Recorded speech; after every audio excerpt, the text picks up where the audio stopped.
Got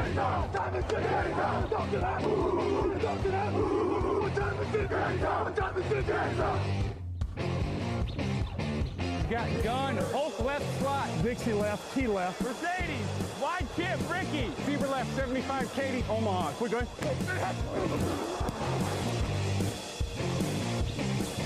The last play of the game. Who's going to win it? Luck rolling out to the right. Dumps it up to Donnie Avery. Yeah! Goal line. Touchdown. Touchdown. Touchdown. Touchdown. Hello, bonjour et bienvenue à tous dans l'épisode numéro 233 du podcast Jean Actu Alain Mattei. Très heureux de vous retrouver comme pendant l'intersaison, parce que c'est pas tout à fait toutes les semaines, si c'est toutes les semaines à partir de maintenant d'ailleurs, puisqu'on a après la free agency, la draft. À mes côtés, Grégory Richard, bonjour. Bonjour Alain, bonjour messieurs. Aux couleurs de la Scuderia Ferrari. Tout à fait. Hommage, il y a quand même la reprise de la saison de F1 cette semaine. Ah, moi je pensais juste que c'était livré avec la voiture, parce que ça paye super bien TDA, on se rappelle. Mais ça, on n'en parle pas à l'antenne. Voilà, après, on va dire, ouais, on paye des Tipeee pour les voitures. C'est ça. Dites-vous que le Tipeee couvre 2 pleins d'essence de la voiture de Grégory, voilà, de sa voiture de fonction, c'est tout pour l'instant, donc mettez un peu plus.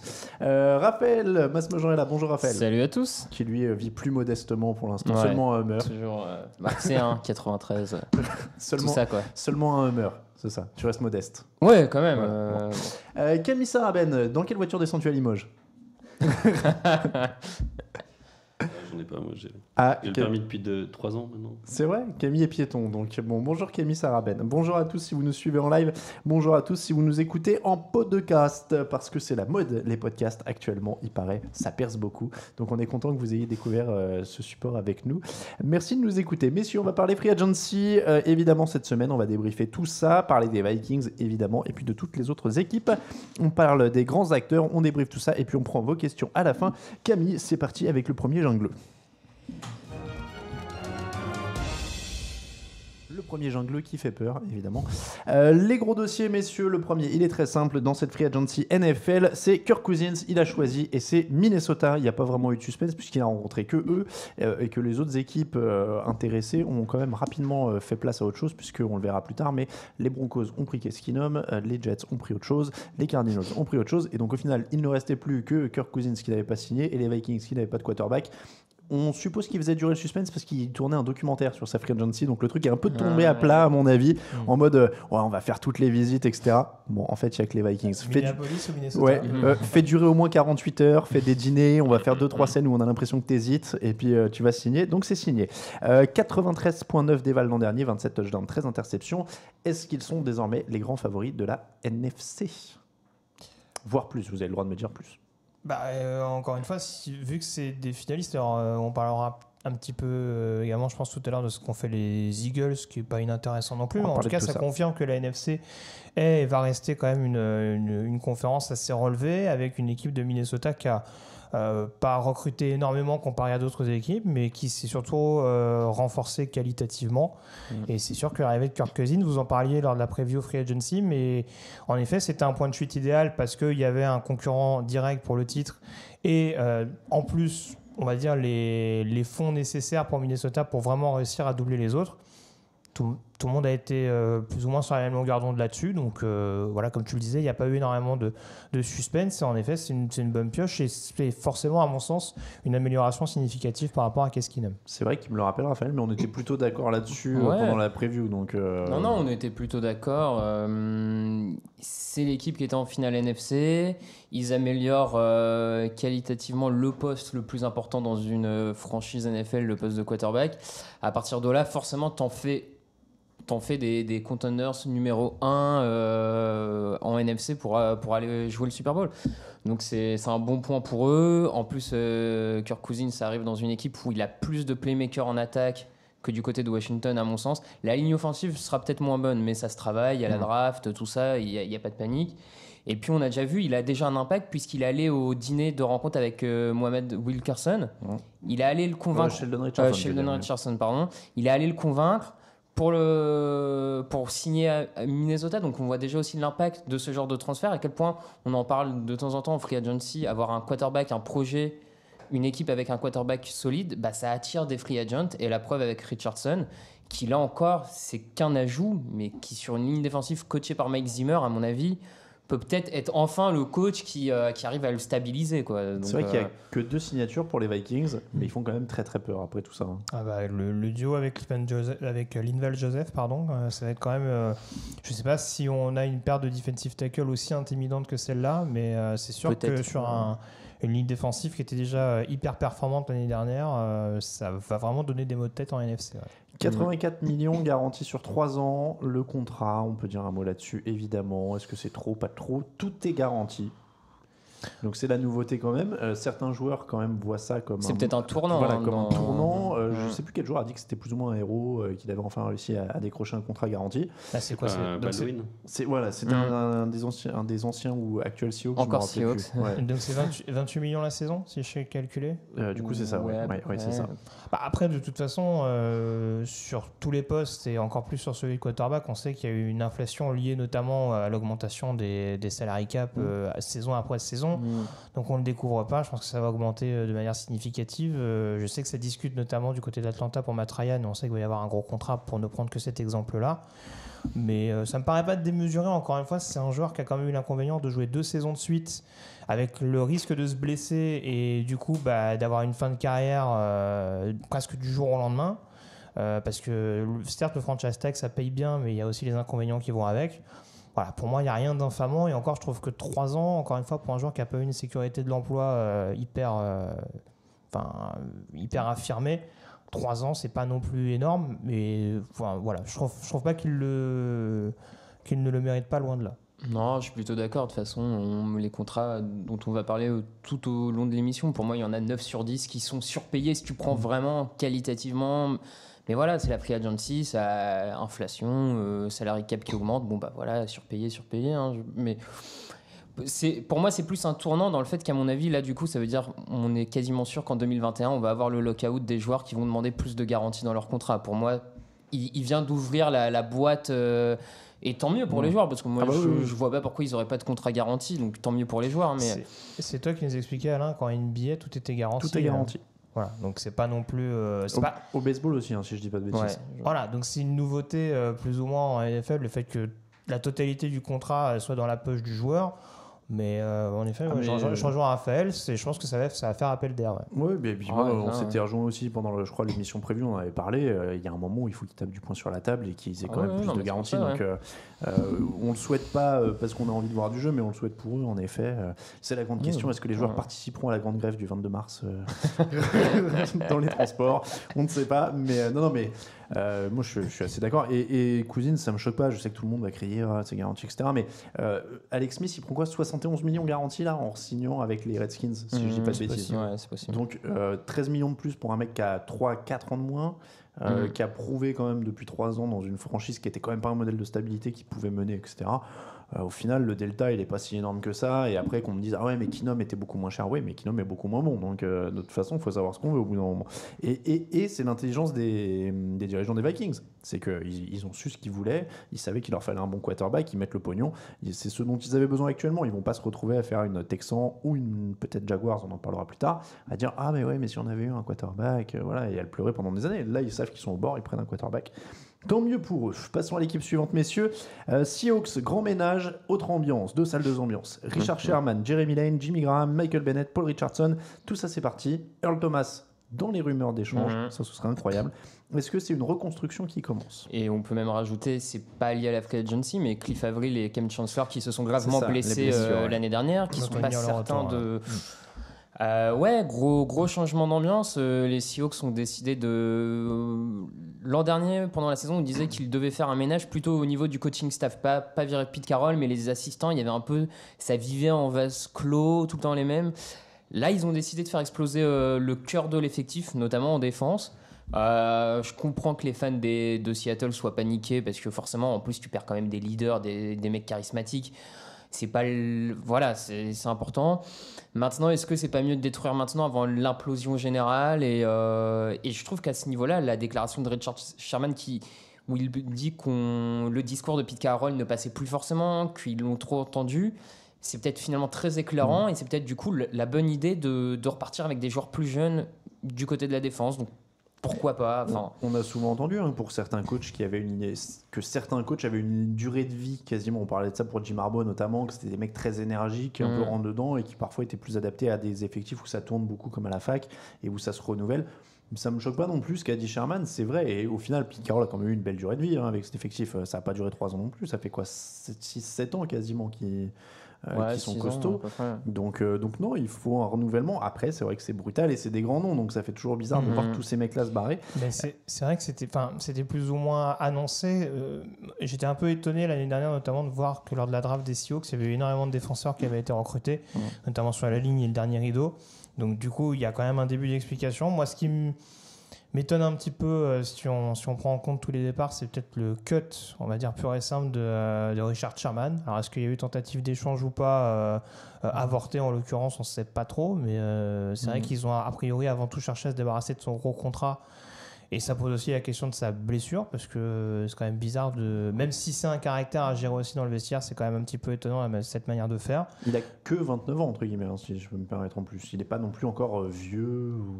Mais c'est ça. C'est sa première blessure aussi, parce qu'il n'avait pas manqué un seul match avant, donc c'est vrai que c'est. Parce qu'on peut se débarrasser d'un ou deux gros caractères dans le vestiaire. Après, se débarrasser d'autant de défenseurs d'impact. Alors qui certes peuvent en effet peuvent parler très fort dans le vestiaire, peuvent éventuellement avoir demander des émoluments assez conséquents, mais oui, en effet, c'est une grosse surprise. Ça doit être quoi les priorités de cette reconstruction du coup?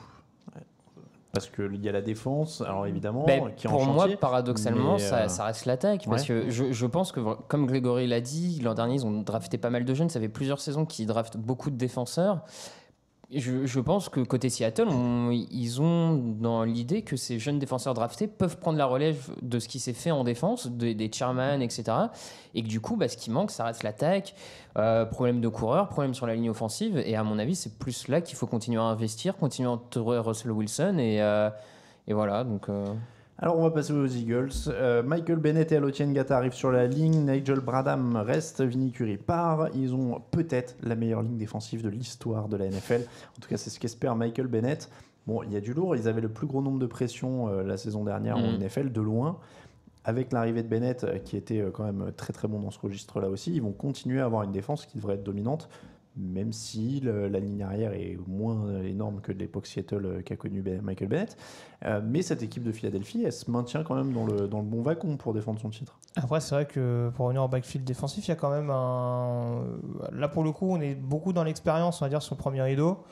Avec deux joueurs d'ailleurs, donc il faudra voir un petit peu, parce que mine de rien, il y a aussi le poids des années qui va être à prendre en considération. Alors Bennett reste en effet un joueur qui donnait satisfaction l'année dernière à Seattle. C'est un des rares, selon moi, qui a un petit peu surnagé dans les moments de trouble des Seahawks. Après, Ngata, Bennett, c'est quand même des joueurs qui sont dans la trentaine bien affirmés. Et à l'inverse, on a un backfield défensif où il y a beaucoup de jeunes. On se calme sur la trentaine bien affirmés. On a un backfield défensif avec des jeunes qui vont pouvoir s'affirmer, parce qu'ils ont quand même récupéré Daryl Worley de Carolina en envoyant Torrey Smith du côté de Charlotte. Donc voilà, il y a un petit mix qui est assez intéressant, et en effet le retour de Nigel Bradham pour apporter un petit peu cette glue, on va dire, sur le deuxième rideau, en espérant un retour prolifique de Jordan Hicks. Ça reste cohérent dans ce que fait Ovi Roseman depuis 2-3 ans, et c'est de bonne augure en tout cas cette expérience supplémentaire. Ouais, je suis d'accord, c'est cohérent. Il y a eu aussi quand même les pertes de Patrick Robinson, Vinny Curry, mais qu'ils ont décidé. Donc tu peux dire qu'à partir de ce moment-là, c'est qu'il y a les solutions en interne, ou en tout cas on anticipe. C'est pas catastrophique de ce niveau-là. Et ça confirme qu'Ozzy Roseman a décidé que le meilleur moyen de gagner pour les Eagles, c'était de miser sur le contrat rookie de Vance, qui ne coûte rien, de blinder l'équipe autour, Bennett, etc. Je prends des gros salaires, ils sont ric-rac sur le cap space, mais ça passe tous les ans. Et voilà, c'est une tentative all-in pendant 4-5 ans sur le contrat rookie de Vance, et ça a porté ses fruits l'an dernier. Et pour moi, ils se sont pas... Je trouve pas qu'ils sortent de la free agency affaiblis, donc ils vont rester très sérieux et compliqués à manœuvrer l'an prochain, quoi. Et ils gardent Nick Foles, parce qu'on n'est toujours pas sûr quand même que Carson Wentz soit prêt pour le début de la saison, donc ils sont intelligents à ce niveau-là. Les Bears, opération entourée Mitchell Trubisky, on a pris Trey Burton avec 22 millions garantis, Allen Robinson, Taylor Gabriel. Les intentions sont claires, je vais pas vous mentir, je comprends un peu mal le petit buzz, parce que j'ai eu beaucoup de questions d'auditeurs disant est-ce que les Bears peuvent être la surprise, est-ce que les Bears ont du potentiel, etc. Burton, il a quand même pas encore prouvé grand-chose. Allen Robinson, il revient de blessure. Taylor Gabriel, c'était pas non plus Julio Jones, puisqu'il était bien derrière. Donc en tout cas, c'est plus séduisant que ce qu'il y avait sur le papier jusque-là. Il y a des noms qui sont un peu plus glamour. Après, de toute façon, je sais pas si Raphaël va en venir là-dessus. Pour moi, en effet, les noms sont intéressants sur le papier. Après, l'énigme est et restera de toute façon la manière dont Mitch Trubisky va être capable de développer cette attaque. On a vu que l'année dernière, sous les ordres de John Fox et d'Owell Logan, ça n'avait pas donné quelque chose d'intéressant. Là, Matt Nagy a pour objectif de bien l'entourer. Déjà dans un premier temps, faut voir également s'il considère la ligne. On sait que Josh Heaton est parti au cours de l'intersaison, c'est peut-être un trou qu'il va falloir combler. Mais en tout cas, voilà, tout dépendra de Trubisky. Après, voilà, on a vu que Kevin White, qui était censé être le receveur numéro 1, a jamais décollé. Je ne sais même pas s'il a joué. Ouais, je pense qu'il doit faire un match. On l'a à peine dû passer. Ouais. Il n'y a pas un match vraiment emblématique dont on se rappelle de sa part. Donc voilà, ça restera la principale énigme à suivre. Après, encore une fois, sur le papier, ça reste relativement séduisant, même si je te rejoins. Il y a peut-être aussi des joueurs qui ont besoin de confirmer. En défense, donc on garde Kyle Fuller qui a eu droit à une offre des Packers sur laquelle ils se sont alignés en moins de 4 heures, moins de 5 heures. On coupe Jarrell Freeman et puis visiblement on va miser sur la draft aussi pour développer tout ça. Mais ça reste une énigme quand même, il n'y a pas encore de quoi s'enflammer. Non, il n'y a peut-être pas de quoi se hyper. Après, je pense qu'effectivement, du côté des Bears, les fans sont contents parce qu'on vient aider leur quarterback de deuxième année avec des cibles, effectivement, qui n'ont pas encore explosé, mais qui ont un certain potentiel, Burton, Robinson. Voilà, et puis le nouveau coach, le nouvel état d'esprit, je pense qu'il y a aussi un peu de tout ça qui se mélange et il y a de l'espoir, quoi. Allez, on va passer un peu dans l'AFC du coup. Les Jets, pour commencer, le plus gros coup des Jets ces derniers jours, c'est pas une signature, c'est un échange pour récupérer le 3e choix de la draft.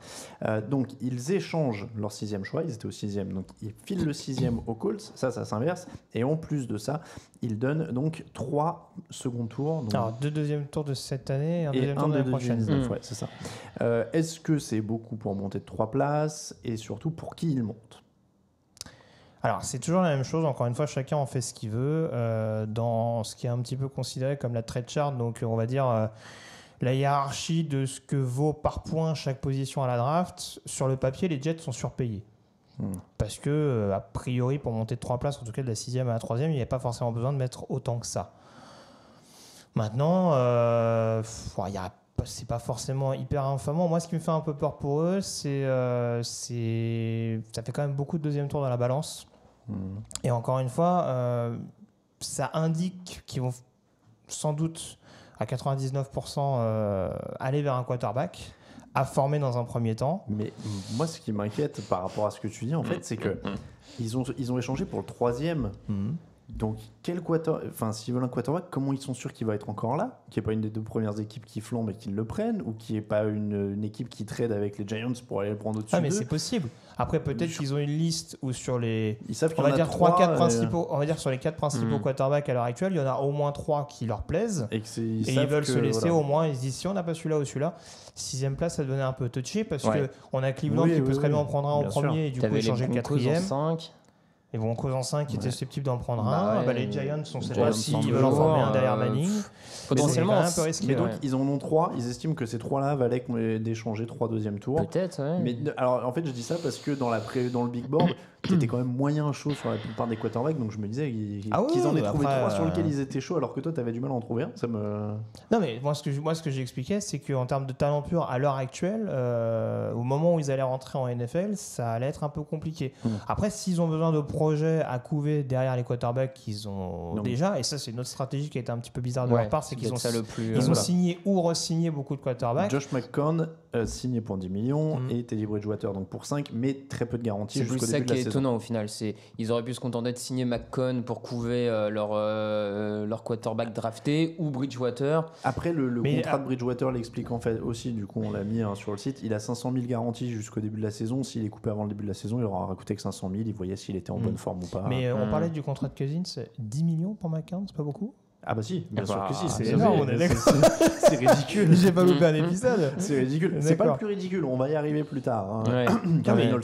Mais il reste sur une bonne saison, mais 10 millions pour un quarterback qui en plus a quoi, 38, 39 je suis pas un peu plus de son âge. Oui. C'est quand même démesuré, je trouve. Après, alors, si je comprends bien, il n'y a pas beaucoup de garanties sur McCown non plus. Mais ça reste une free agency quand même très très moyenne des Jets. Ils payent beaucoup pour monter au 3e tour, enfin au 3e choix. Bon, ça à la limite, pourquoi pas. Moi je dis, si tu penses que. Allons-y, mais je trouve que derrière, avec tout l'espace dans la masse salariale qu'ils avaient, ils attirent pas grand monde. Ils surpayent l'ami Truman Johnson.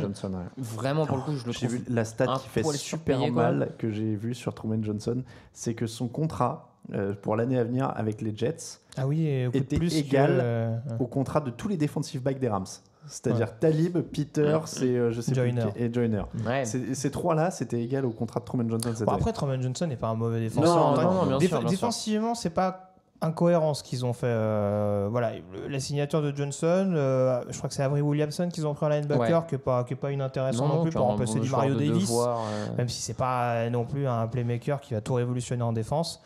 En attaque, j'aime bien l'arrivée d'Isaiah Crowell, qui était un running back un petit peu sous-exploité du côté de Cleveland.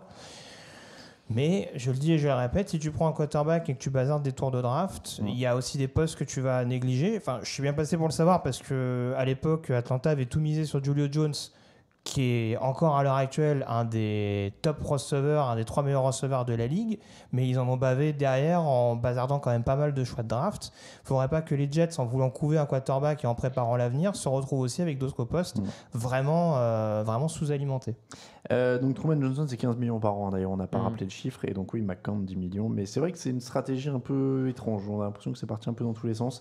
Ils espéraient Kirk Cousins, mais voilà, on peut il n'a pas voulu. Oui, c'est ça, on peut pas le forcer non plus. Hein. Le mec, non, mais c'est ça. Il a essayé de kidnapper un membre de sa famille, ils l'ont pas trouvé. C'est ça, il y a tous les arguments, même le pognon, etc. Mais apparemment, il a laissé, alors c'est son agent qui le dit, il a intérêt à le dire, mais qu'il a laissé des offres sur la table qui étaient plus élevées, etc. Je n'ai pas de mal à le croire. Hein. Mais du coup, voilà, il n'avait pas envie d'y aller. Et c'est vrai que l'équipe est dans un état où on n'a pas forcément envie d'y aller comme ça. De toute façon, à partir du moment où Minnesota lui proposait un contrat garanti entièrement. Bien sûr.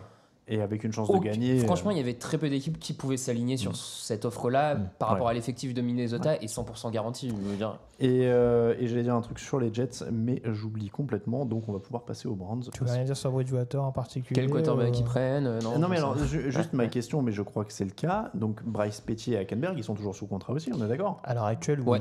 D'accord, voilà. Donc aujourd'hui, leur effectif, c'est McCown, Bridgewater, Petty, Hackenberg. Et probablement le 3e choix de la draft. C'est ça. Donc il y a quand même quelques-uns qui vont prendre l'air d'ici quelques semaines. Petty Hackenberg notamment, je pense que... Voilà, bon, en tout cas, ce qui est une bonne nouvelle pour d'autres équipes à la prochaine. Hackenberg qu'on n'aura jamais vu en NFL en l'occurrence. Peut-être que quelqu'un va lui donner une chance.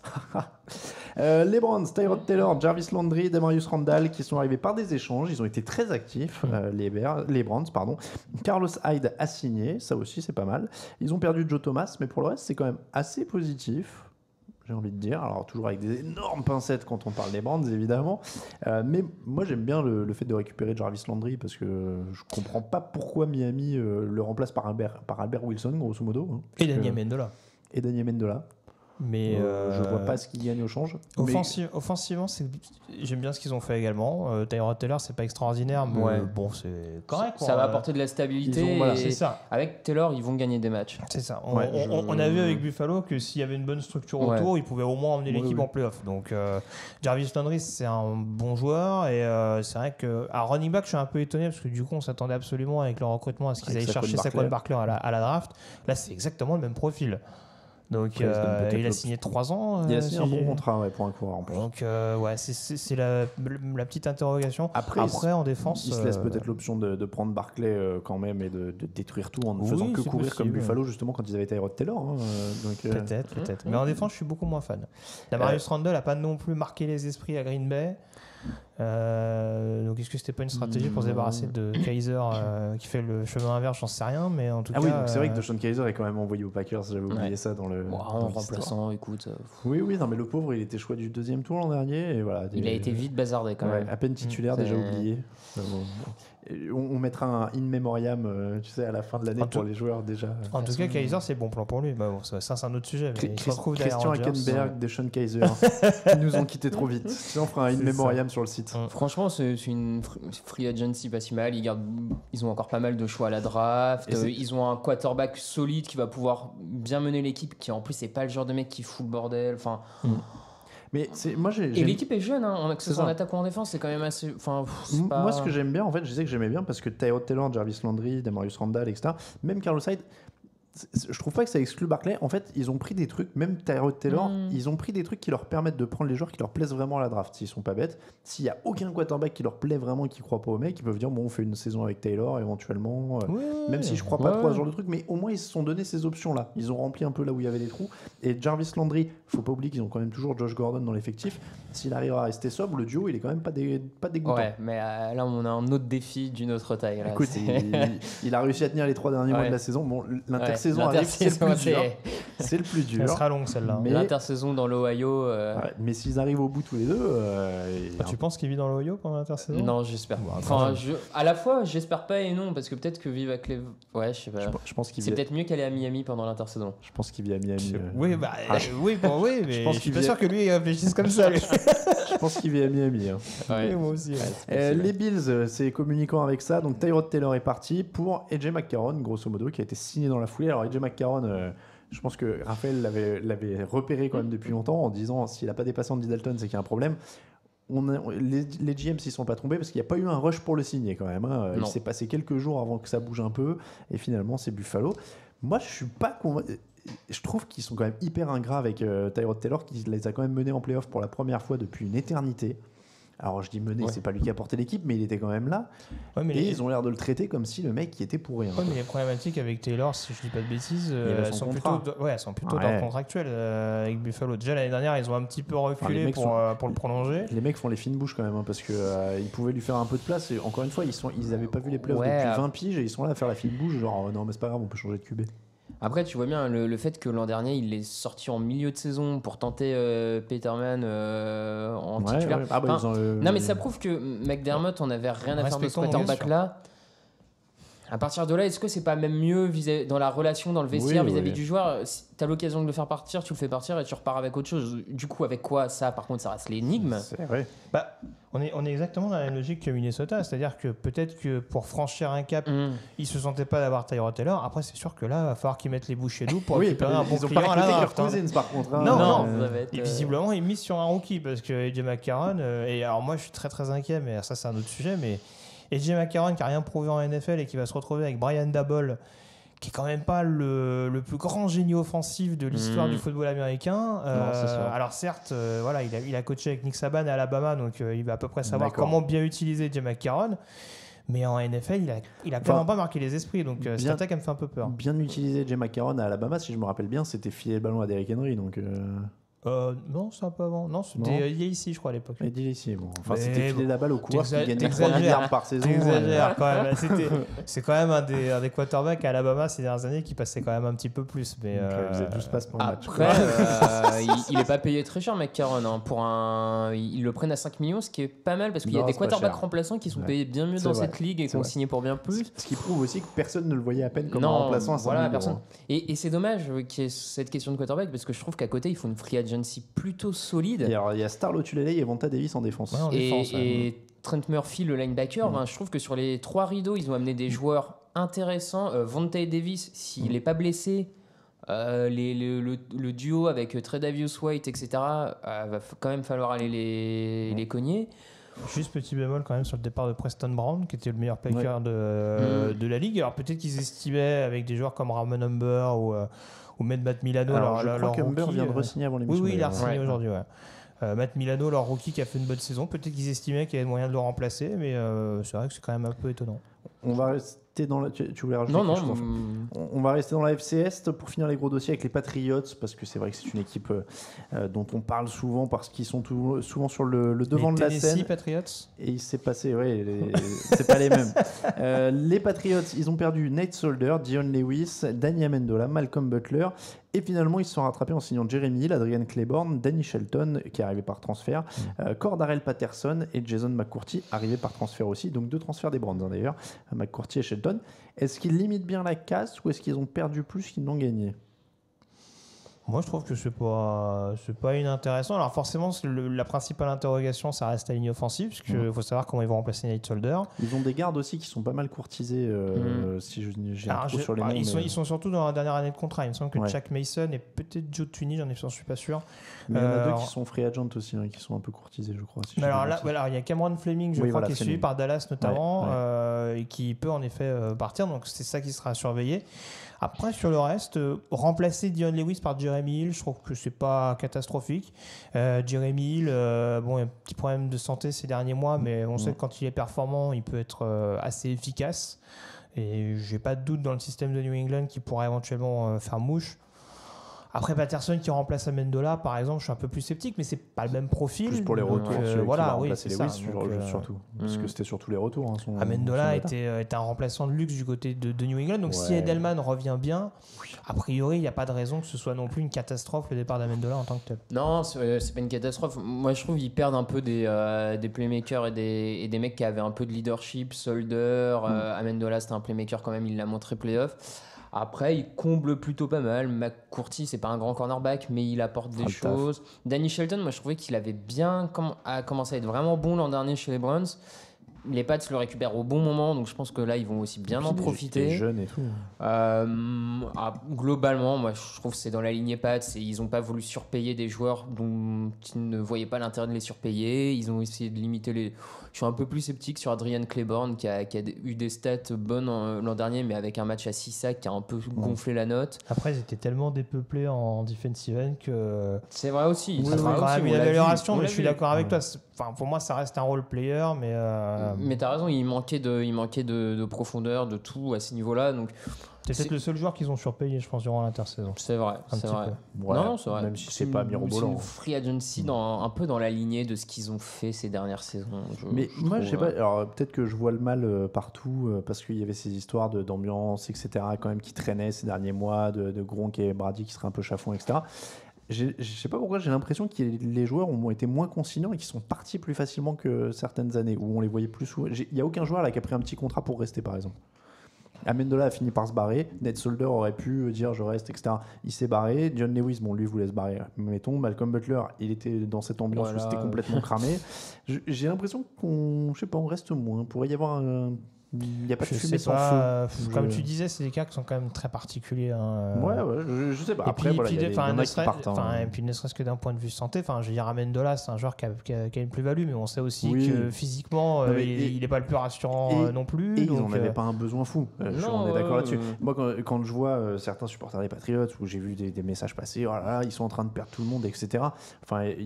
Quelles équipes se pleinsdraient quand il resterait Edelman, Gronkowski, Brandon Cooks, Gronkowski, c'est pas sûr encore. Chris Hogan, voilà. Gronkowski, c'est pas sûr encore. Alors, on est plus vers le reste que vers le par, mais. Je pense qu'il va rester et qu'il va prendre une petite augmentation. Mais... Ouais, tu crois ça traîne en tout cas. C'est ça, pour quelqu'un qui devait rester ses 15 jours de réflexion, on en a à peu près 1 mois et demi, 2 mois là, donc ça fait quand même un peu beaucoup. Il fallait le temps peut-être de dessouler. Oui, ça doit être ça. Ouais. Peut-être aussi. Non, après, je pense qu'on aurait eu un plus grand indicateur si c'était par exemple Donta Hightower l'année dernière qui était parti, qui lui, pour le coup, avait vraiment consenti à faire un petit geste, alors que par exemple Miami, justement, pour reprendre l'exemple, Amendola lui proposait plus. Donc je sais pas, la plus grosse perte, je pense, c'est peut-être Nate Solder sur le poste de tackle. Mais bon, voilà, après New England a pas mal de choix de draft aussi. Les fameux deuxième tour qu'adore Bill Belichick. Ah bah oui. Si on peut pas sélectionner un petit Razai Dolling tranquillement. Il ressort de nulle part. Il m'a traumatisé, Razai Dolling. C'est l'époque où il grillait des cornerbacks de deuxième tour tous les ans. Mais on en trouvera. Deuxième tour. Voilà pour les gros dossiers. On va dire un petit mot sur chaque équipe très brièvement. C'est parti, Camille. Jingle. Bon, a déjà pas mal parlé là sur les gros dossiers. On va aller un petit peu plus vite sur les autres équipes. Messieurs, je les prends dans l'ordre alphabétique. Je vous donne un petit peu les recrutements. Et puis on dit un tout petit mot sur chaque. La première, on va rigoler. Arizona Cardinals, Sam Bradford, Mike Glennon, André Smith. Là, c'est tous les favoris de Raphaël qui sont réunis. Sam Bradford, Mike Glennon, André Smith, Justin Pugh. Ouais. Voilà, un ancien Giants. C'est une spéciale pour toi celle-là. Aaron Brewer, Josh Bynes sont re-signés. Adrian Peterson est coupé. Tyrann Mathieu est coupé. Josh Morrow est coupé. Donc, je le dis quand même, ils ont coupé Tyrann Mathieu pour faire de la place pour pouvoir signer Sam Bradford à 15 millions garantis. Voilà, bravo, félicitations. C'est grossièrement résumé, mais ouais, félicitations les mecs. Il y a un petit raccourci là-dedans, mais un petit peu. Ouais. Qu'est-ce qui donne 15 millions garantis à Sam genou de cristal Bradford? Je le rappelle quand même, 114 millions de dollars de gains en carrière, 8 saisons, 2 saisons complètes, aucun match de playoff. Respect. Et les gens me disent que Cousins est surpayé. 15 millions garantis à Sam Bradford. C'est après que ce soit le bad-off de la NFL, on le découvre pas aujourd'hui. C'est de la folie, il a des dossiers sur un truc. Mais on est typiquement dans la situation d'une franchise qui en effet savait qu'elle aurait pas Kirk Cousins. Ça fait un choix désespéré pour avoir un quarterback de bon niveau et du coup forcément se retrouve obligé de surpayer. Peut-être sa maladie elle est contagieuse, il menace des gens de leur cracher dessus ou un truc comme ça. Je sais pas, mais... Là, en l'occurrence, ils ont pris une double sécurité parce qu'en plus, ils prennent McGlennon. Donc, c'est sûr que. Donc, c'est déjà qu'ils ont conscience du fait que Bradford est une bombe à retardement. C'est ça. Donc, alors, Mike Glennon étant à Raphaël ce que Nathan Peterman est à Grégory, je m'adresse à Raphaël. Que penses-tu de la signature de Mike Glennon en tant qu'assurance chez les Cardinals? En tant que quarterback numéro 2, il a l'air d'avoir trouvé sa place dans cette ligue. Écoute, alors, ils sont dans une phase très bizarre quand même, ces Cardinals. C'est un entre-deux assez étrange. Après, ils ont renforcé la ligne offensive. Ouais, Justin Pugh, j'aime bien. Sur l'intérieur de la ligne, aux côtés de McIopati, ça peut être pas mal. Après oui, c'est sûr qu'il va falloir notamment renforcer le jeu aérien et le poste de receveur. Bon, je taquinais Raphaël, on peut passer à Grégory puisqu'on passe au Atlanta Falcons. Signature de Brandon Fusco, re-signature de Ricardo Allen et Ben Garland et Matt Bryant. Ça fait rêver. C'est tout. Ouais, écoute, il y a besoin d'un garde. C'est calme, on attend la Ce qui m'inquiète un peu plus, c'est qu'il n'y a toujours pas de defensive tackle, alors que Don Taripo est parti. Donc, bon, il y a quand même quelques gros poissons à ce poste-là encore disponibles. Ouais. Mais bon, c'est vrai que on n'est pas habitué au free agency très agité du côté d'Atlanta depuis que Dimitrov est là, mais là, c'est vrai que c'est un peu plat. Un calme plat. Il reste un certain Ndamu Kongsu, mais il n'a pas de visite chez vous. Oui, Ndamu Kongsu à Atlanta, j'y mettrais pas ma coupe. Jonathan Hankins, le ça serait il en reste quelques-uns. Baltimore Ravens, Michael Crabtree, John Brandon signé, James Hurst, Brent Urban, Alex Collins sont re-signés, Danny Woodhead part à la retraite, Austin Howard, Darius Webb et Jeremy McLean sont coupés. Avec l'épisode, mais c'est Jalen Brown, si je dis pas de bêtises. Donc Ryan Grant, je sais pas pourquoi. Signé, coupé. On ne sait absolument pas ce qu'il avait, d'ailleurs. C'est juste qu'en fait ils l'ont pas signé pour pouvoir signer Crabtree. Voilà. Donc ils ont dit en fait il y a une verrue là qui est pas bien, visite médicale ratée. Parce que le mec a jamais raté un match NFL, on n'a aucune raison pourquoi il a raté cette visite médicale. C'est ça. Moi j'aime bien la signature de Crabtree chez les Ravens. Ouais, mais là, on parlait de Bradford d'Arizona, là on est typiquement dans le move désespéré pour avoir au moins un receveur à peu près d'un bon niveau. Moi, Crabtree sera pas receveur numéro 1, les gars. C'est un peu du recyclage aussi. Enfin, en termes de niveau, j'entends. Après, c'est exactement comme McLean l'année dernière. Ils ont intérêt à prendre un gros receveur à la draft parce que là, on est un peu dans le choix. On a laissé partir McLean. On re-signera sûrement pas Wallace. On va essayer de voir ce que ça va donner avec Crabtree, mais depuis son arrivée en NFL, il n'a pas été transcendant non plus. Les Bills, signature de Bon, là, déjà fait. Je suis bête. Carolina Panthers, Bachot Brilland, non, parce que finalement, visite médicale ratée aussi. Il faudra que je l'enlève de la liste. Jarius Wright, Don Taripo. Pourquoi j'ai mis Don Taripo? Oui, ils ont signé Don Taripo, je confonds avec l'autre LA. Graham Gano a re-signé, Julius Peppers aussi. Ils ont coupé Charles Johnson et Kurt Coleman, et ils ont fait venir Torrey Smith par transfert. Et donc il y a du receveur qui est arrivé avec Jarius Wright et Torrey Smith, Don Taripo au milieu de la ligne. Non, j'allais dire sur les receveurs, pas les noms les plus incroyables pour dynamiser l'attaque offensive des Panthers. Ah non, aérienne, je peux pas dire ça sur Torrey Smith. C'est trop dur. Voilà. Don Taripo remplace poste pour poste Starlotu LA. Oui, alors ça m'a un petit peu étonné. Alors je sais pas s'ils sont encore un peu sceptiques sur ce que va donner Vernon Butler, l'ancien premier tour de draft, mais où ils adorent vraiment le jeu en rotation avec 3 gros defensive tackles. Mais ça me paraît quand même un peu étonnant. Je pense qu'ils auraient pu utiliser leur budget sur d'autres joueurs. Mais bon, à part ça, Don Taripo reste un joueur qui fait le boulot. Même si Atlanta était surtout là dans la rotation, il la faisait plus que correctement. Il est interchangeable avec le Tulele. Peut-être qu'ils se sont gourés, ils croyaient que le mec revenait, ils lui ont fait signer un contrat. C'est ça. Déjà revenu. Cincinnati Bengals, Chris Baker, Preston Brown, Matt Barkley ont signé. Re-signature de Kevin Huber, arrivée de Cordy Glenn par transfert. Donc on a renforcé la ligne, c'est le plus important. Il n'y a pas eu de coupe significative, c'est très calme. Non, comme d'hab, des beaux noms sur le papier, mais comme Marvin Lewis arrivera pas à les développer.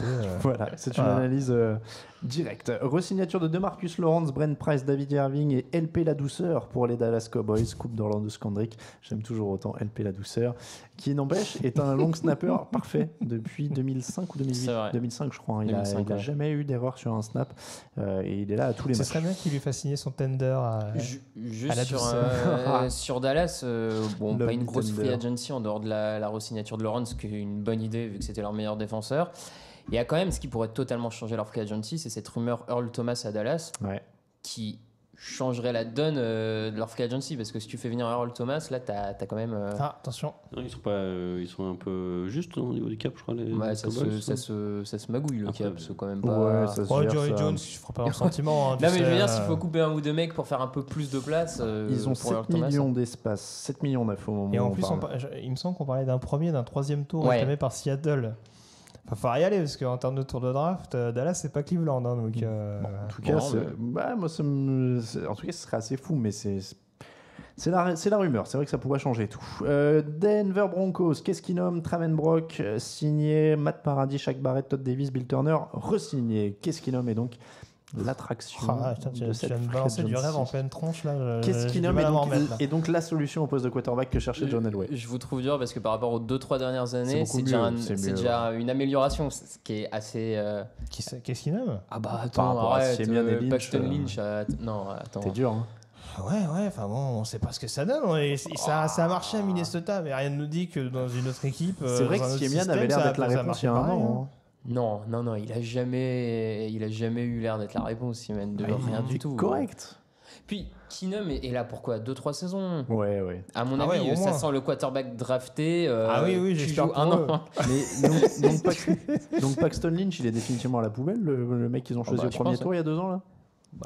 Peut-être pas. Ils ont laissé partir Siemian, donc il y a peut-être. Oui, c'est vrai que Siemian est parti à Minnesota en plus. Ouais. Donc peut-être qu'ils vont le garder en backup ou en numéro 3 en l'occurrence. Enfin, en tout cas, voilà, faire un petit peu on va dire la petite bataille durant les camps d'entraînement avec Keenum et le rookie qui sont susceptibles de drafter. Ils avaient pas drafté un autre quarterback l'an dernier là, le Cassos, Chad Kelly, voilà. Cassos, je ne te le permets pas. Practice squad. Ah oui, voilà. Okay. Je dernière nouvelle. Après, j'ai peut-être loupé un épisode le concernant, mais normalement c'est Alain qui suit le dossier. Il avait été blessé, non? Je crois qu'il avait été pas mal blessé. Je pense qu'il n'y a que ça comme explication. Je crois qu'il a fini sur sinon, il aurait déjà pris le pouvoir.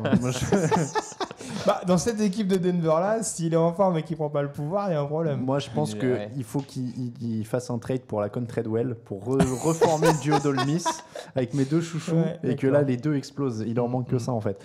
Mais moi je suis d'accord. Chad Kelly dans 2 ans aura planté qu'est-ce qu'il nomme, même en cours de saison prochaine. Detroit Lions, Devon Kennard, le Garrett Blount, Kenny Wiggins, DeShaun Sheed, Christian Ringo et sont signés. Ezekiel Ansah, Nevin Lawson, Jake Rudock sont re-signés. Eric Ebron est coupé. Ringo est là, le tempo est assuré, on peut passer à autre chose. Moi j'aime bien. La nouvelle star du coup, Ringo. Le Garrett Blount. C'est la nouvelle star, Ringo. J'attendais une blague sur les Beatles. Mais...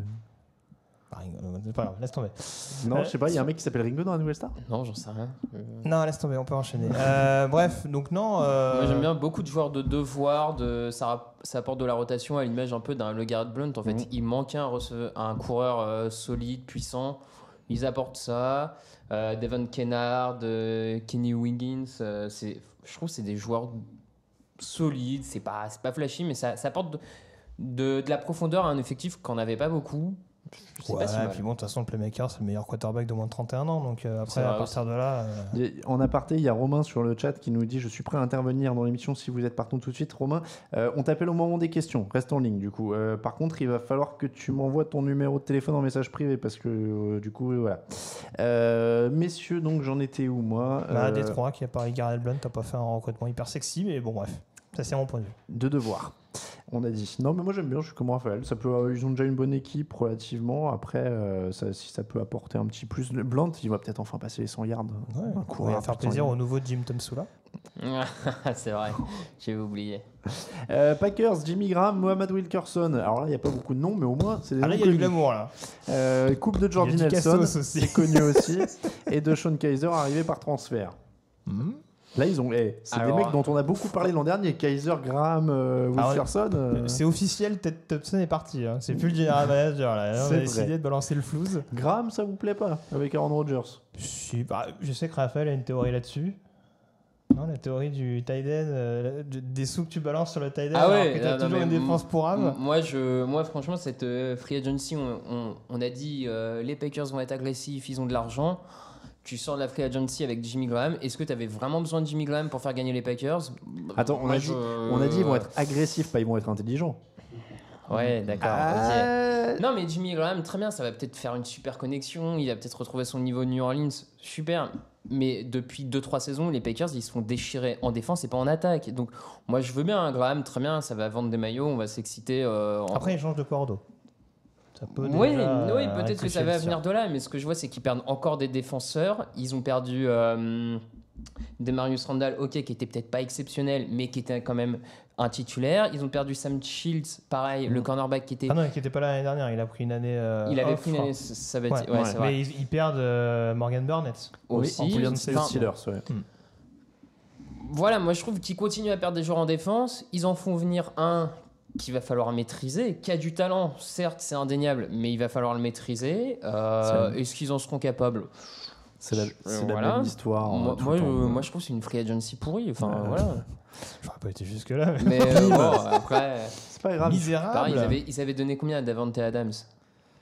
Dans les beaucoup, oui. 11 millions. Ah oui, on n'a pas parlé du départ de Jordy Nelson. Si, j'ai dit qu'il avait été cuté. Ah pardon, excuse-moi, c'est moi qui n'ai pas rebondi là-dessus alors, mais ouais. Ils ont Davante Adams, Randall Cobb. C'est pas totalement étonnant parce que je sais que Raphaël en parlait, notamment le fait que ou Nelson ou Cobb allaient sauter. Bon, en l'occurrence, on choisit Nelson, mais c'est un petit risque. Les receveurs de Green Bay sont pas toujours rassurants, donc à suivre. Houston Texans, Aaron Colvin, Chantrell Anderson, Zach Fulton, Senio Kelemete, Sammy Coates, ancien d'Auburn.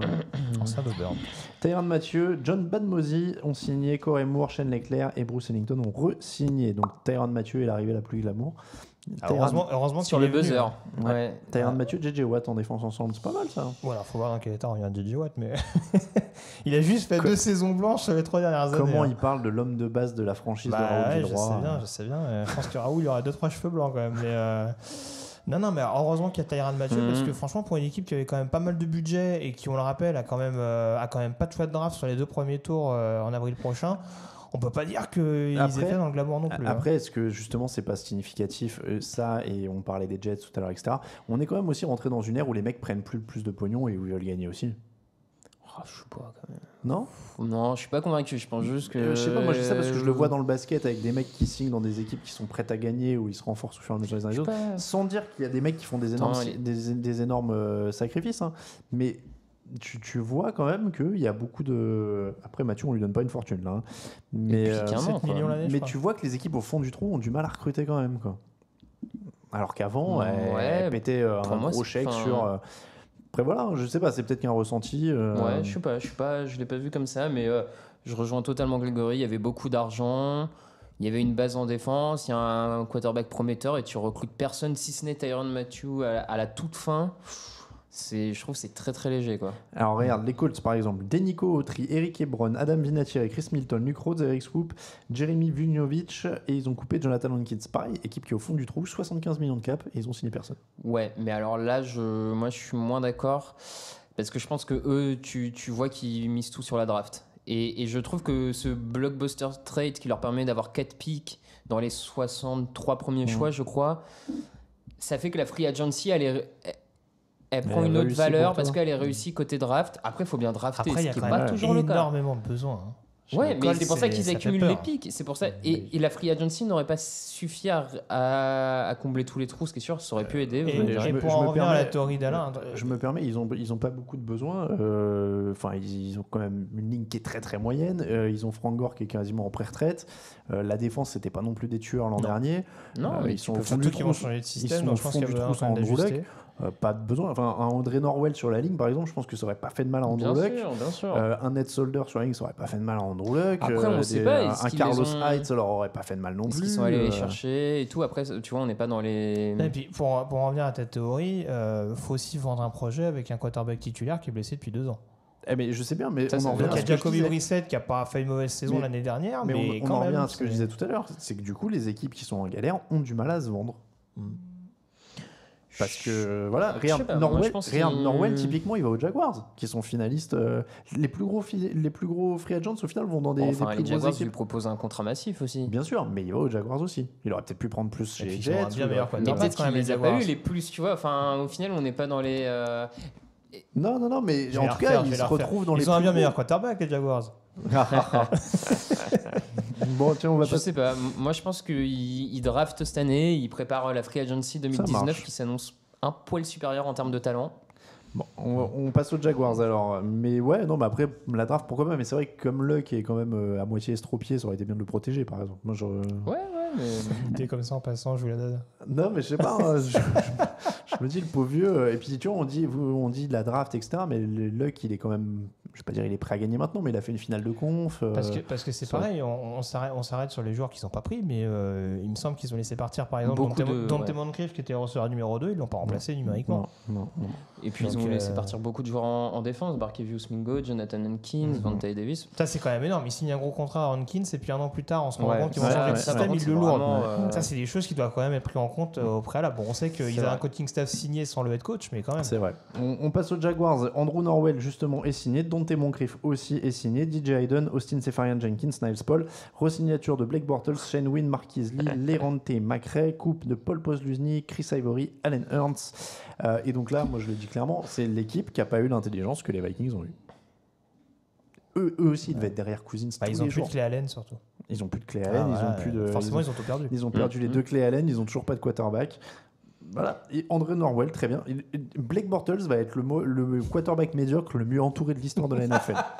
Il a pas, là, en termes de cible, ça devient critique. Hein. En tout cas, il a une ligne de folie, il a un jeu au sol de folie, il a une défense de folie. Critique, non. Non, mais ils font venir beaucoup de tight ends, donc tu sens qu'ils vont jouer avec 2-3 tight ends sur le terrain. On sent qu'ils n'ont aucune confiance en leur quarterback, quoi, toujours. Ils misent sur des joueurs qui ont fait leur preuve l'année dernière. Un joueur comme Keelan Cole qui a explosé. Marquise Lee, ils l'ont signé. Je ne sais pas trop si ce sera une valeur sûre à l'avenir. Il y en avait un autre. Il y a des Westbrook, notamment, qui n'a pas montré de mauvaises choses non plus. Donc. Voilà, je pense qu'ils partent du principe de faire des économies, on dira, sur des receveurs qui se sont révélés sur le terrain. Les mecs ont abandonné l'idée du jeu à la passe, en fait. Il y a peut-être ça aussi. Franchement, on a Bortles. Pendant ce temps-là, on va pas prendre de receveurs. On va signer que des tight ends pour de temps en temps gagner un first down dans les airs quand on est en 2e et 3 après les courses de. Mais ils peuvent drafter un quarterback au premier tour. Lamar Jackson sera peut-être disponible. J'ai vu ça dans une mock draft. Qui le prenait en fin de premier tour pour le développer derrière Bortles. Ça m'étonnerait pas du tout. Pourquoi pas Quand on sait que Doug Marrone jouait à Buffalo avec Tyrod Taylor. Comme ça, quand il sera prêt à lancer des saucisses, parce que tu m'as dit qu'il était nul et je me base sur ton jugement, comme ça, quand il sera prêt à lancer des saucisses, on aura bien bouffé la fenêtre de la défense et ben voilà, on aura tout gâché, quoi. Ce sera parfait. Mais moi, voilà, cette équipe-là, elle devait faire comme les Vikings, elle devait chercher un quarterback. Alex Smith est échangé, ça aurait été mieux d'avoir Alex Smith. Kirk Cousins est signé, ça aurait été mieux d'avoir Kirk Cousins. Et il y avait des solutions et t'en crées au pire des solutions, quitte à flamber la maison sur un échange ou j'en sais rien. Voilà, là, t'en as pas besoin de tes choix de draft quasiment. Quand t'as déjà tout ça, flambe quelques choix de draft sur un quarterback, sur un Alex Smith, sur ce que tu veux. Très bien. Andrew Norwell, c'est bien. Dante Moncrief, ça fera une cible en plus. Seferian-Jenkins et Niles Paul, tu l'as dit, ça fera des cibles en plus. C'est très bien tout ça. Non, mais ils sont à côté de la plaque. De toute façon, qui c'est ce Tom Coughlin ? Qu'est-ce qu'il a fait dans sa carrière ? Voilà, moi je peux juger. J'ai la légitimité pour. Non, mais je te rejoins globalement. C'est sûr qu'il y a quand même un peu mieux à faire. Andrew Norwell, c'est du luxe quand tu peux avoir un quarterback de meilleur niveau. C'est dommage parce que c'est une belle équipe à côté de ça. Kansas City Chiefs, Sammy Watkins est arrivé là, Anthony Hitchens aussi, Chad Henne, Jarvis Jenkins. Chad Henne, c'était celui que vous vouliez absolument entendre. C'est l'ajout important. Jarvis Jenkins, Dustin Colquitt, Terrence Smith et Anthony Thomas ont signé, coupe de Tamba Ali et Ron Parker. Si tu me permets, je sais pas s'ils ont joué ensemble du coup, Tavares Cadet et Chad Henne. Je sais pas s'ils ont joué ensemble.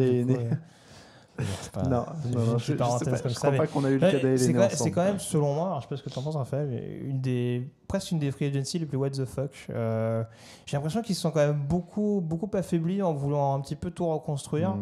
Ron Parker, c'était quand même pas un mauvais safety. Derrick Johnson était un peu vieillissant, mais on a vu quand même, notamment en playoff, qu'il avait de beaux restes. Alors le départ d'Alex Smith, c'est pas une surprise en soi vu qu'on attendait le passage de témoin de Patrick Mahomes. C'est une vraie reconstruction en fait. C'est ça, mais alors il y a cet énorme contrat qui est donné à Anthony Hitchens qui n'a pas non plus montré énormément de choses. J'ai pris les gants, Raphaël, j'ai pris les gants. Alors lui vraiment, incroyable, bravo. Et alors Sammy Watkins qui pareil a quand même été signé à prix d'or dès les premières heures de la free agency en tant que receveur numéro 2 pour un joueur qui peut être un bon receveur numéro 2, mais Hitchens prend 9 millions annuels parce que vous parlez des contrats, j'ai quand même les données. Et Watkins prend 24 millions sur 3 ans. C'est quand même assez costaud. Après, ils ont compris du côté de Kansas City.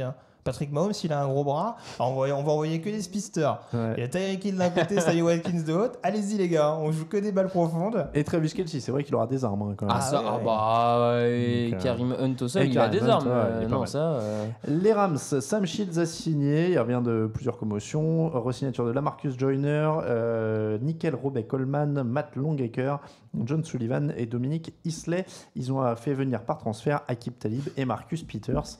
Donc là, il y a du cassos, mais là il y a du potentiel explosif quand même. À Seattle, on s'est débarrassé des gros caractères dans le vestiaire là ils sont tombés quelque part dans la NFC West. Dans la NFC West, on prend le relais.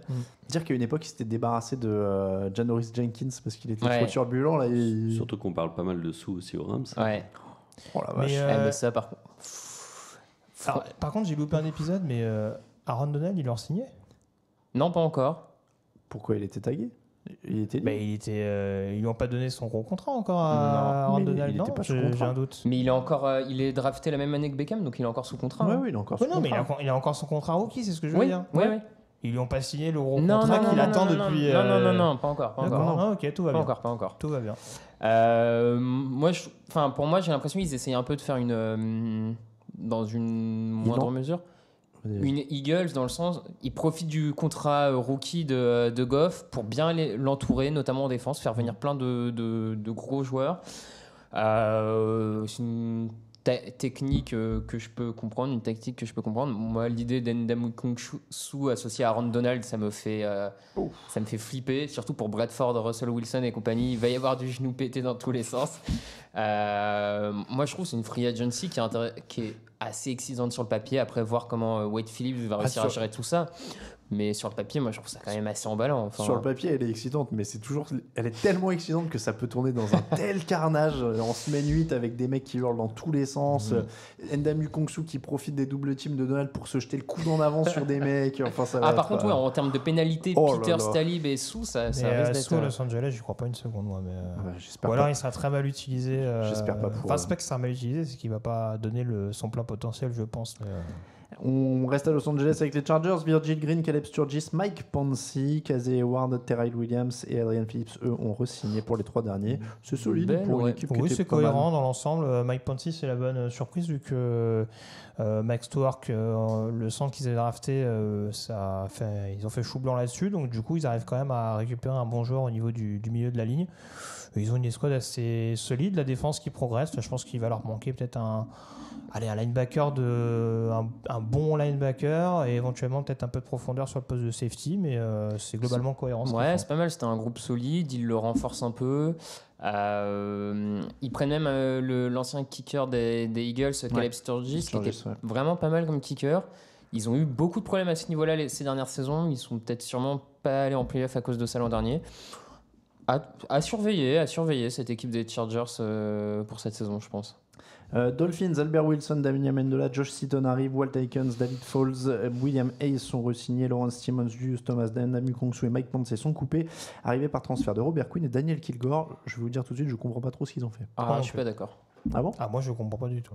Ah, bon, ouais, comme ça. Vas-y, donne-nous ton argumentaire. Vas-y, parce que moi, je moi, comprends pas. alors, autant, moi je pense qu'ils ont détruit le vestiaire, ils ont cherché à l'assainir un peu comme ont fait les D'accord, à Jets ce il y a niveau-là, 2 ans. Ils ont viré Sou, ils ont viré Landry, Pouncey qui est un bon joueur, mais qui est un type un peu borderline sur beaucoup de choses. Ouais. Bah, c'était un peu le sidekick de Richie Incognito à l'époque. Ouais, l'histoire avec Jonathan Martin, donc, et puis d'autres trucs avec Hernandez à une certaine époque. Bref, oui, c'est vrai un qu'il peu, soutenait Aaron voilà, Hernandez, ouais. un peu chelou le bonhomme. Bref, pour moi, ils ont assaini le vestiaire en faisant venir des joueurs qui, par contre, sont irréprochables d'un point de vue de leadership et de mental.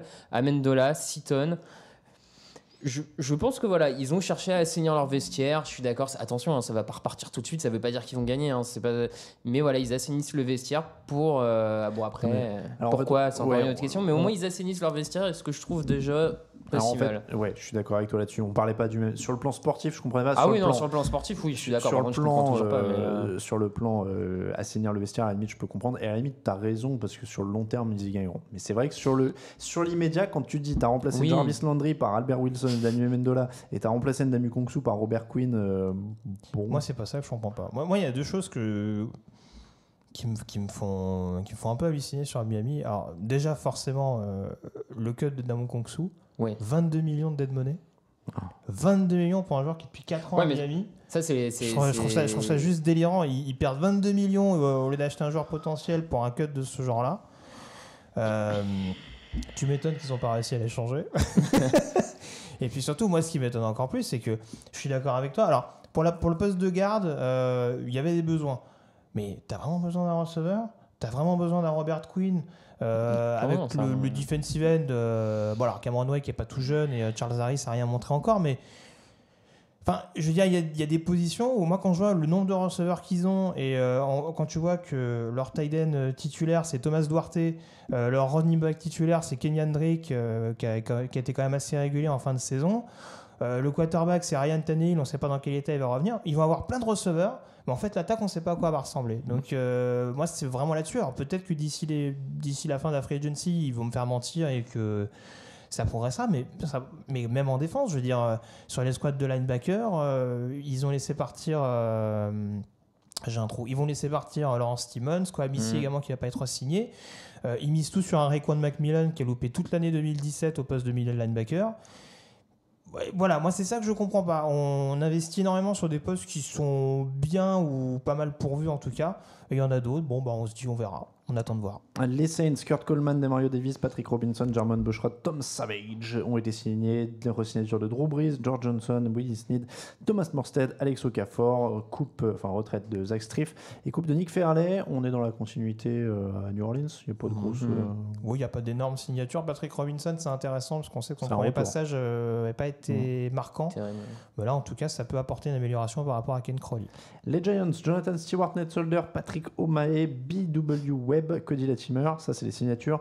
Les re-signatures, Mark Herzlich, John Hall, Alalapio, Brett Jones, Kerry Wynn, les coupes Dominic Rodgers-Cromartie et l'arrivée par transfert d'Alec Ogletree. Oui, il y a un linebacker. Raphaël, vous avez un linebacker, c'est la première fois depuis peut-être dans le 21e siècle. Ah non, sur la fin au début du 21e, il y avait Antonio Pierce. Ouais, Pierce. Qui est, ouais. Mais sinon, Ogletree... Ce qui est génial, c'est que quand ils en avaient trois run stoppers purs, ils n'en prenaient pas un seul. Là, maintenant qu'ils en ont que 2, ils en recrutent. Bon. C'est beau quand même. Ouais, non mais... Ogletree, Solder, c'est les deux plus gros, on va dire. Allez. C'est des joueurs qui ont du talent, Solder, etc. Mais en fait, moi, ce qui me dérange le plus, c'est je trouve qu'on ne voit pas trop vraiment vers où veulent aller les Giants. Est-ce qu'on veut profiter d'une dernière très bonne saison de Eli Manning? Est-ce qu'on joue une reconstruction? On ne sait pas trop. Les joueurs sont un peu surpayés. Bref, c'est mi-figue, mi-raisin, tu vois. Je sais pas trop. Est-ce qu'ils savent eux-mêmes Non, ce qu'ils veulent je faire, sais en fait. pas. Je pense qu'ils attendent le trade pour donner le deuxième choix aux Bills et récupérer la masse de choix de Ils attendent de voir en fait s'ils ramassent le pactole ou pas, quoi. C'est-à-dire que si personne fait une grosse offre, ils prennent un quarterback et... Moi, à titre personnel, je pense que c'est le moment ou jamais de prendre un quarterback. Mais tu choisiras pas un de tous deuxième choix, Manning à 37 ans, voilà, je pense qu'il y a un moment, il faut arrêter de... avec potentiellement London Collins et Odell Beckham Jr. à re-signer. Enfin, voilà, après, je suis pas GM, donc... Jonathan Stewart, c'est pas mal. Bon, il est pas dans ses premières années, mais par rapport à ce qu'avaient les Giants en running back ces dernières saisons, il y a une plus-value. Non, mais oui, mais même Nate Solder, c'est une plus-value au poste de left tackle, c'est indéniable, mais... Je trouve que c'est juste la direction n'a pas donné un cap clair. Voilà, après. Les Raiders ont signé Griff Wallen, Derek Carrier, Tank Carradine, Charis Wright, Kobe Waldman, Andrew DePaola, Tariq Whitehead, Marcus Gilchrist, Keith Smith et Josh Johnson. Resignature de Justin Ellis, Giorgio Tavecchio et Lee Smith. Coupe de Sean Smith, Aldon Smith et Marshall Newhouse. En même temps, il y en a 2 qui vont en prison, donc ils n'avaient pas trop le choix de les couper. Enfin, en tout cas, Sean Smith a trouvé un accord, il va 1 an en prison, et Aldon Smith, c'est plutôt, la désintox. Bon, donc les Smith à Oakland, on arrête. Pourtant, ils ont signé Lee, donc c'est pas une bonne idée. Oui, c'est vrai, Lee Smith. Et Keith Smith aussi, ils ont signé le fullback. Apparemment, il y a une filière. Je sais pas. Non, on sait pas trop dans quelle direction ils vont. Alors, ils vont. Alors, Marshall Lynch reste, si je me trompe pas. Doug Martin est signé. Ils mettent Doug Martin, je l'ai pas mis dans la liste, qui est quand même un peu en coton depuis qu'il est arrivé dans la ligue. Il a fait une grosse saison, et puis le reste, ça n'a pas été transcendant non plus. Tariq Whitehead éventuellement qui apporte une plus-value, mais pour remplacer Navarro Bowman, je ne sais pas si l'amélioration est si énorme que ça. Navarro Bowman qui est toujours pas signé d'ailleurs. Ouais. Et ils ont signé un corner, non? Je vais pas dire non. Ils avaient signé un corner. Non, si Charis Wright. Oui, c'est ça. Ouais. Bon. Ça change tout. On passe aux Steelers. Alors, John Bostic, Morgan Burnett, Levon Bell, Chris Boswell et Fitzgerald tous un re-signe, et Mike Mitchell, William Gay sont coupés. Oh, c'est calme, hein. Ils ont fait ce qu'ils avaient à faire avec Levon Bell. San Francisco 49ers, Weston Richburg, le centre, prend un gros contrat. Richard Sherman arrive, Jeff Locke, Jerick McKinnon aussi, running back, qui va remplacer Carlos Hyde qui est parti. Jerry Ataochu, linebacker, et re-signature de Marquis Godwin et Brock Coyle.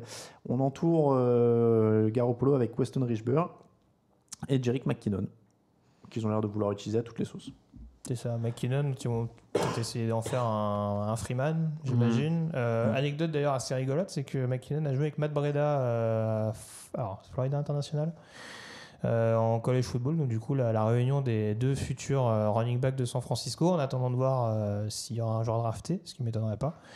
Mais non, c'est des choix intéressants avec une ligne qui a également pas mal progressé. Donc voilà, il faudra peut-être trouver un tackle pour prendre la suite de Joe Staley également. Mais non, c'est des pièces intéressantes. Ouais, c'est ça, c'est des joueurs qui correspondent, je trouve, au profil Shanahan, à ce qu'il veut, notamment Richburg, le nouveau centre, qui auront plus une amélioration par rapport à Kilgore. Sherman, il change la défense. S'il revient en bon état, oui. Ouais, clairement.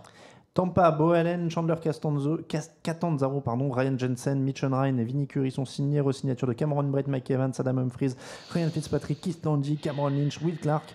Coupe de Chris Baker, Doug Martin, arrivé par transfert de CJ Smith. Il y a beaucoup de choses, mais pas grand-chose au final. C'est exactement. Beaucoup de bruit pour rien. Ouais.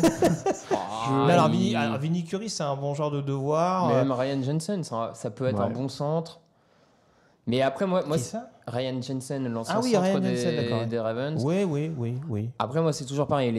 Les mecs qui arrivent à Tampa Bay, j'attends toujours de voir un peu ce qu'ils y font. Parce que, Tennessee, Malcolm Butler, Dion Lewis arrive de New England. Josh Klein re-signé, Daquan Jones re-signé, David King re-signé, Danoris Searcy, DeMarco Murray, Carl Klug et Sylvester Williams, par contre, sont coupés. Ils ont un bon playmaker de plus avec John Lewis. Ça va faire un one-two punch sympa avec Travis Henry. Ouais, peut-être même encore plus complémentaire que ce qui pouvait être le cas avec DeMarco Murray, qui était en plus un peu sur les rotules ces derniers mois. Non, globalement c'est cohérent. J'en reviens à ce que je disais tout à l'heure sur Hankins. La seule petite déception, c'est Sylvester Williams qui est coupé 1 an après. Mais honnêtement, pour le reste, c'est quand même assez cohérent. La défense se renforce avec un possible playmaker en plus. Ce qui fait pas de mal. Donc, c'est ça. C'était un peu ce qu'on disait quand même. On trouvait qu'il manquait de playmaker en défense. Il tente le pari Butler, qui a dû connaître un peu Vrabel. Qui a dû un peu le connaître, pas non sûr. Pas sûr. Non, il est rookie, il n'y a plus Rabel. On termine avec les Redskins. Paul Richardson et Orlando Scandrick sont les deux signatures. Dustin Hopkins, Ty Niski et Zach Brown sont les re-signatures. C'est pas foufou. Il garde un linebacker. C'était pas une mauvaise chose. Donc après, Paul Richardson, je sais pas. Il tente beaucoup de paris ces dernières années au poste de receveur, les Redskins, avec plus ou moins de réussite. Moins que plus d'ailleurs. Mais bon, il faudra voir ce que ça va donner. Mais c'est sûr que c'est pas hyper emballant sur le papier, quoi. Sur le chat, il y a Nicolas qui me pose une colle. Brock Osweiler est toujours vivant. J'ai un trou. C'est vrai qu'il est là encore. Il est où ? Il est à Denver ? À Denver, ouais. Bah, logiquement, ouais. Dernière nouvelle, il me semble pas qu'il était agent libre, donc il doit être à Denver. Donc c'est lui qui sera futur backup de Chad Kelly, donc. C'est ça. Au moment où il soulèvera le super. Je te rends compte que Brock Osweiler avait gagné un titre grâce à Chad Kelly. C'est fou ça. Il va soulever un trophée du Super Bowl grâce à lui. Voilà donc pour le petit point Free Agency pour tout le monde. On passe à vos questions pour terminer. Attention Romain, c'est l'heure de décrocher ton téléphone. Ah, attends. J'appelle. Romain, Écoute, on commence comme ça. On est comme ça.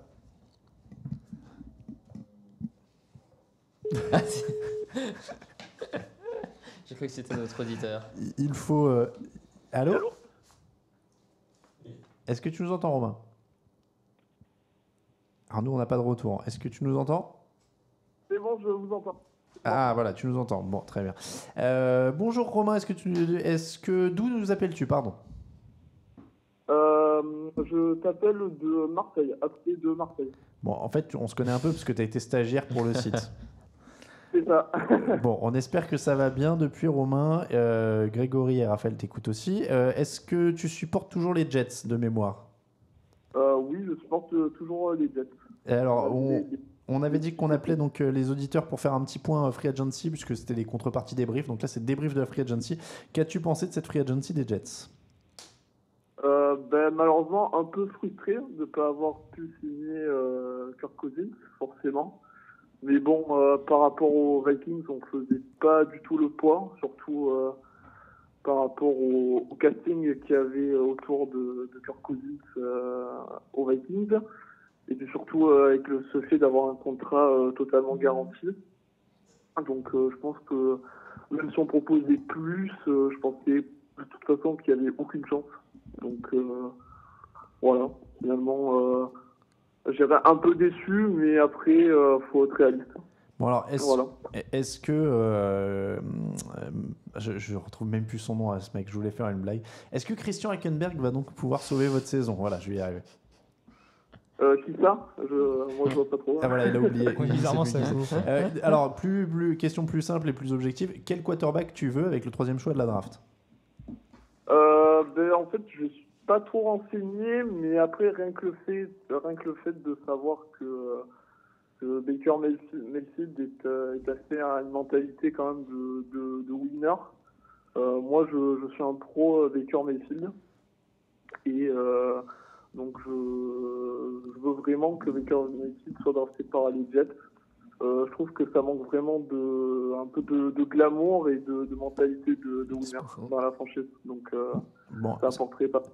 Alors, je sais pas si tu as le retour vidéo, puisque Grégory a levé les yeux au ciel pendant tout le temps où tu parlais de Baker Mayfield. Je l'écoute.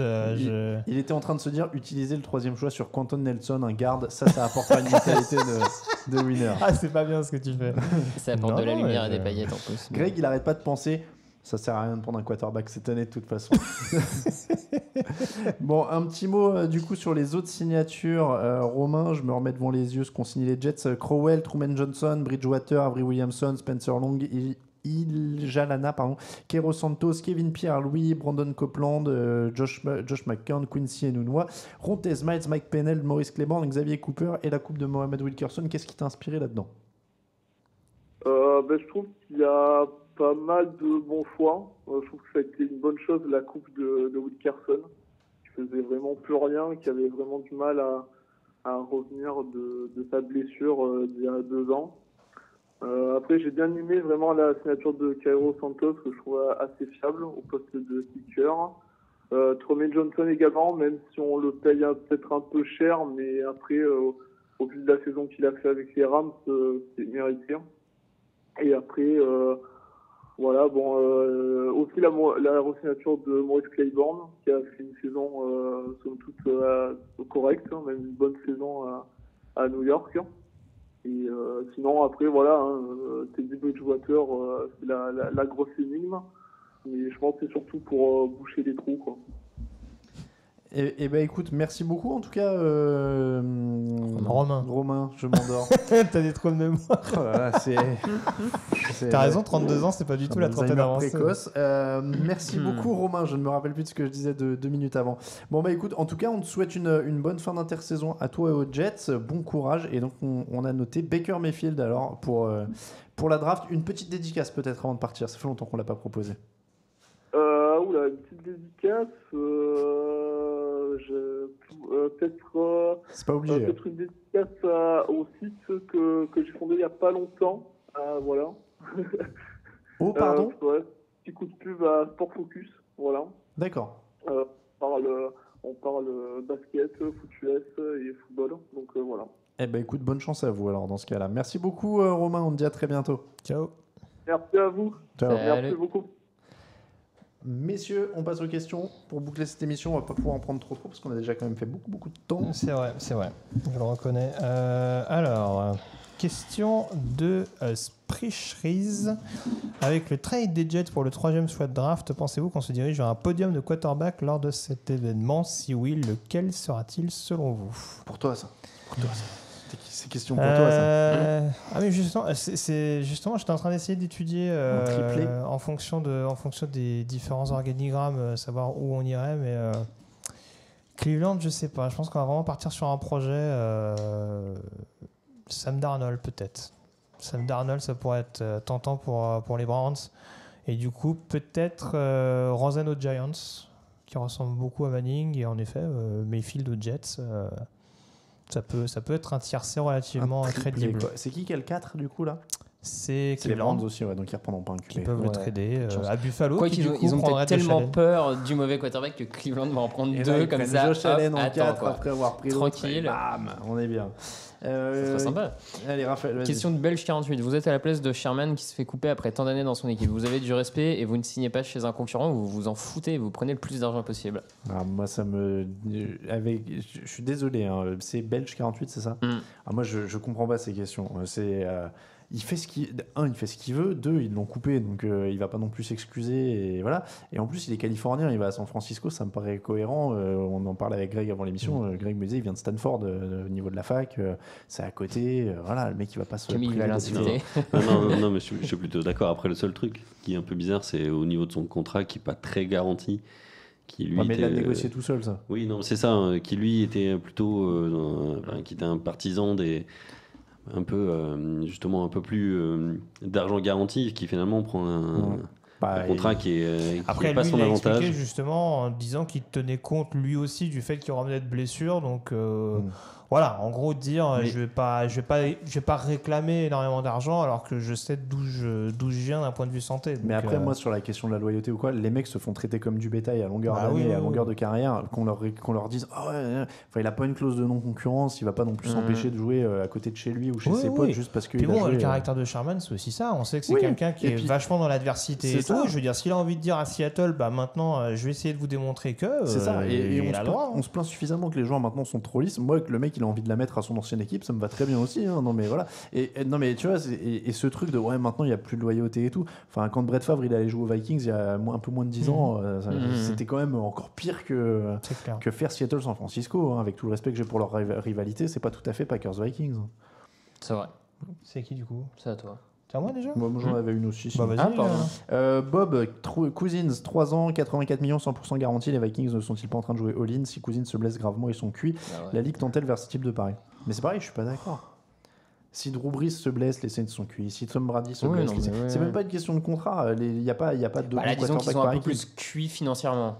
Bon, vite fait. Puis, Stafford, il coûte combien dans le cap? 28, 30 millions bientôt aussi. Et puis Minnesota et Philadelphie ont aussi démontré que certes, un gros quarterback titulaire, c'est important, mais c'est tout aussi important d'avoir une bonne solution de repli. Et si on est capable derrière d'assurer les blessures en NFL, de toute façon, ça arrive tout le temps. C'est rare qu'un effectif de la première semaine au Super Bowl arrive avec un effectif quasi inchangé. Non, mais tu vois ce que je veux dire. Le QB, il y a plein d'équipes où quand leur quarterback se blesse, ils sont cuits. Si Aaron Rodgers se blesse, les Packers sont cuits. Oui, mais après, de là à dire c'est pas une question de salaire. De là à dire si Cousins se blesse, ils sont cuits, par exemple, quand tu as la preuve déjà qu'avec les Vikings, même s'il y a eu changement au niveau du coaching staff, de là à dire voilà, ils s'en vont alors qu'on a eu la preuve que le QB remplaçant était capable de prendre la relève, je serais pas aussi définitif que ça. Oui, non, mais c'est pour ça. Mais t'as raison en plus là-dessus. C'est qu'ils sont encore mieux construits pour qu'eux soient moins cuits que d'autres. Donc, et Brie, je pense que c'est pareil. Parce que Sean Payton est tellement dans son système que, bon, alors, là, le nouveau backup, c'est Tom Savage. Je sais pas s'il sera capable de faire du Drew Brees. Mais en tout cas, il peut être relativement cohérent dans le système. Mais je suis assez d'accord avec toi. C'est pas un all-in du fait qu'ils sont bien construits. Et voilà. Et le pognon, il est ce qu'il est. On a dit, de toute façon, tout le monde est surpayé. Et après, ils ont vu que c'était la pièce qui leur manquait. Ils ont mis le pognon pour aller la chercher. S'ils considèrent que c'est ça, bien joué pour eux, quoi. Vas-y, Greg. Question de Bernard Fa. Selon vous, qui gagnera un titre le premier entre 49ers, Browns, Rams et Bears? Niners dans l'état actuel des choses, non? Moi, c'est ce que j'aurais dit. Mais... Rams. Il y avait Rams aussi? Ouais. Rams ou 49ers. Rams ou Bears. Ouais, Rams, 49ers. Question de Noé Tardin. Est-ce que les Cardinals doivent tout faire pour obtenir un choix plus haut dans la draft via un trade, vu leur signature au poste de quarterback? Désolé, j'ai toujours mon Alzheimer, j'ai pas entendu celle-là. Est-ce que les Cards doivent monter pour essayer d'aller choper un quarterback, quoi? Je sais pas, manifestement, ça a pas l'air d'être dans leur stratégie. Comme je disais, je pense que ce sera plus un receveur pour justement être capable de recevoir les ballons. Le fait qu'ils aient signé 2 quarterbacks, c'est quand même un indicateur qui me paraît assez important. Vas-y, Greg. Alors, question que je découvre de Pierce33, question intéressante. Pensez-vous que Eric Reid va être signé dans une équipe? Quand je dis intéressante, ça veut dire que les autres l'étaient pas. Mais moi, elle m'intéresse tout particulièrement. J'aimerais bien qu'il ouvre le prochain en disant une question de merde.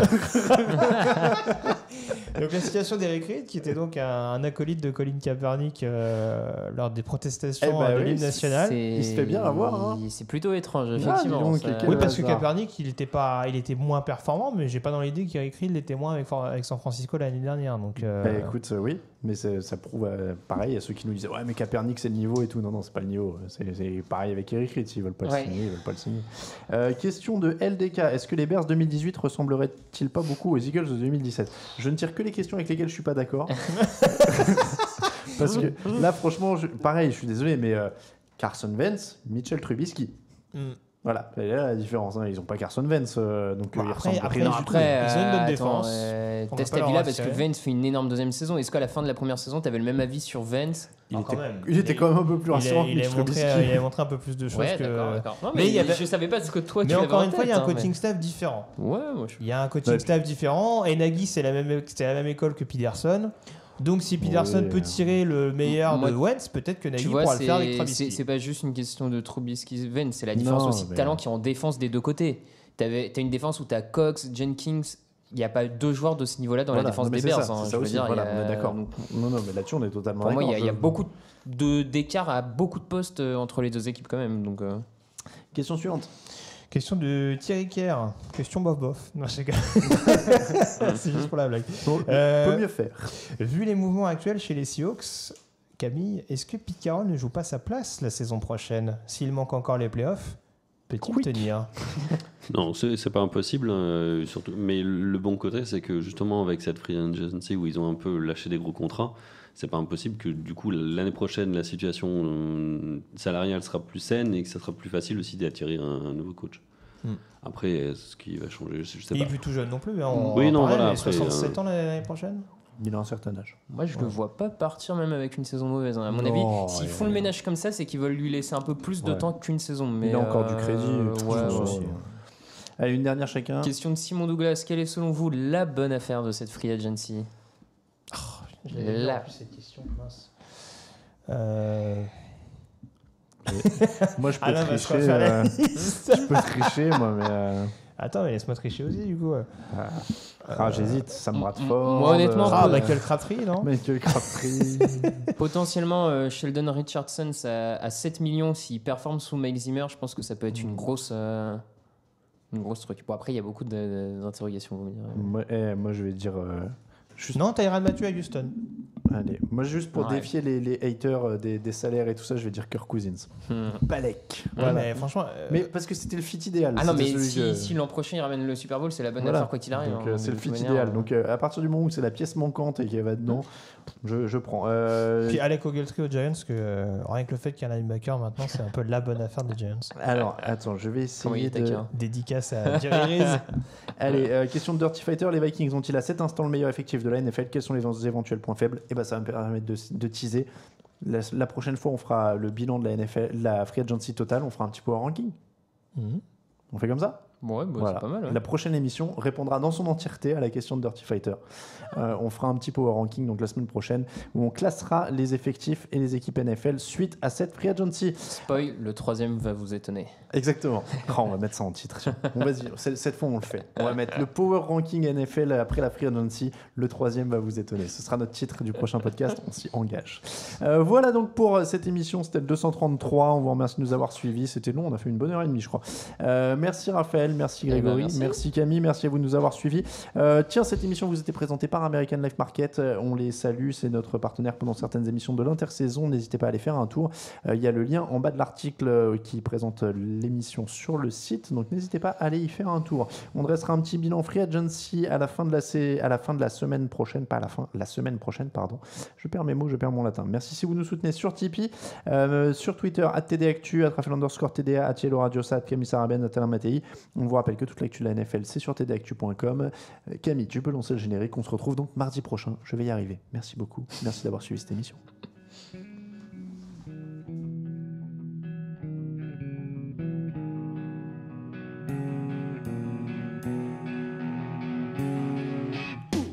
meilleures analyses, fromage et jeux de mots, tout sur le foutu est en TDActu.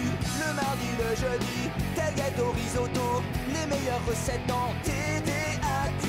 Fameux pour JJ Watt, Bismuth pour Marshall Lynch, Rocklash Global Beckham, Tom Brady quarterback, calé sur le fauteuil, option Madame Irma, à la fin on compte les points et on finit en requin.